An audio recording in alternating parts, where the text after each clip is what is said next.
Hello everyone, and a warm welcome to today's lecture on access in education. I'll be touching on the definition and indicators. In a few minutes, we will delve into the crucial concept of access in education, its definition, and the indicators that will help us assess the extent of access to education in different aspects and contexts. So let's begin.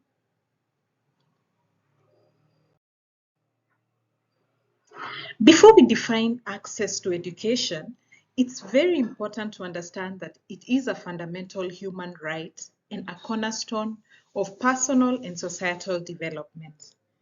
It refers to the ability and opportunity for individuals to obtain a quality education without facing barriers or discrimination. So access in education is not just about the physical proximity to educational institutions, but also it encompasses a range of factors that can either facilitate or hinder the learning process. So based on this background, access in education can be defined as the extent to which an individual has an opportunity to participate and benefit from formal and informal learning experiences. So it's quite a multidimensional concept and it involves various aspects. That's the physical access, the economic access, social access, cultural access, informational access. So physical access, it refers to the availability of educational institutions and facilities in a given geographical area. So it includes schools, universities, libraries, and other learning centers. When you talk about economic access, on the other hand, this one pertains to the affordability of education, high cost of tuition, textbooks, and other educational expenses. These ones can be quite a barrier for many individuals. Then social access. So this one relates to the inclusion and acceptance of diverse learners in the education system.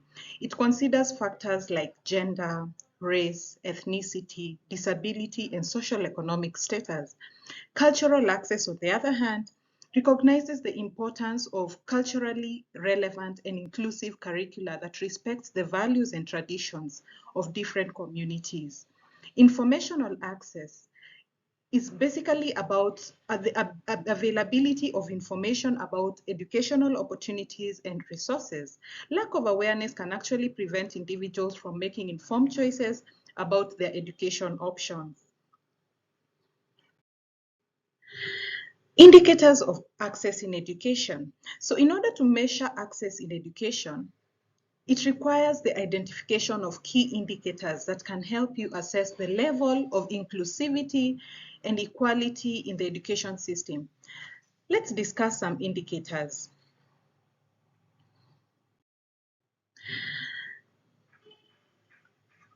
Indicators of access are the measures that are commonly used to assess the status and problems of access in the different levels of education.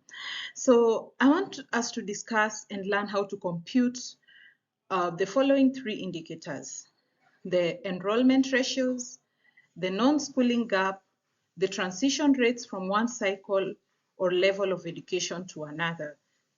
So let's begin with the enrollment ratios. Enrollment ratios are a crucial indicator used to determine the access of education in a given population.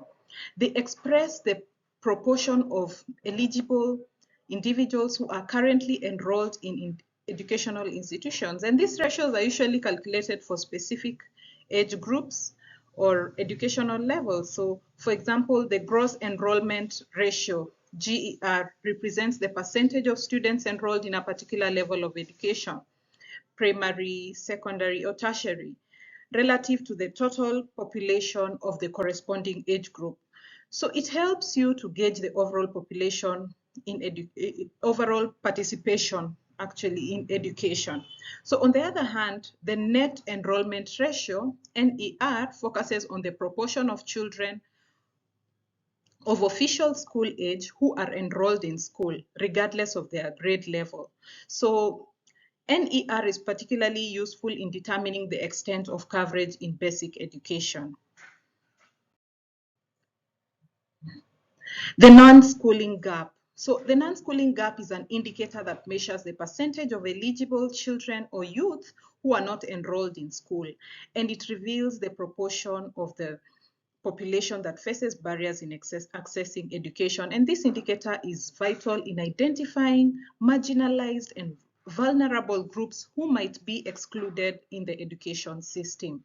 So factors that contribute to the non-schooling gap may include economic constraints, cultural benefits, geographic distance to schools, lack of educational facilities, and social discrimination.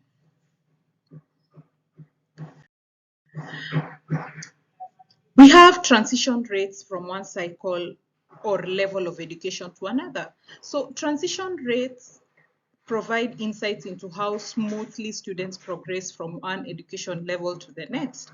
And this indicator helps to identify potential bottlenecks or barriers that hinder educational advancement. For instance, the primary to secondary transition rate shows a percentage of students who successfully transition from primary to secondary education. Similarly, secondary to tertiary transition rate indicates the proportion of students who continue to tertiary education after completing secondary schooling. So as we conclude, I have shared a module for further reference, for further reading on how to compute the enrollment ratios, the gross enrollment ratio, net enrollment ratio, and the non-schooling gap, as well as the transition rate. Please head there and check out the module. I've also shared my perspectives from my country on the measures by Kenya to enhance access in education. So it was worth mentioning, it is actually worth mentioning that these three indicators, enrollment ratios, the non-skilling gap, the transition rates, are much essential tools for assessing the status and challenges of access to education at different levels. So by computing and analyzing these indicators, I would say that policymakers, educators like you, and stakeholders from diverse fields, and also those ones in education, can identify areas of improvement and develop targeted strategies to promote equitable and inclusive education for all.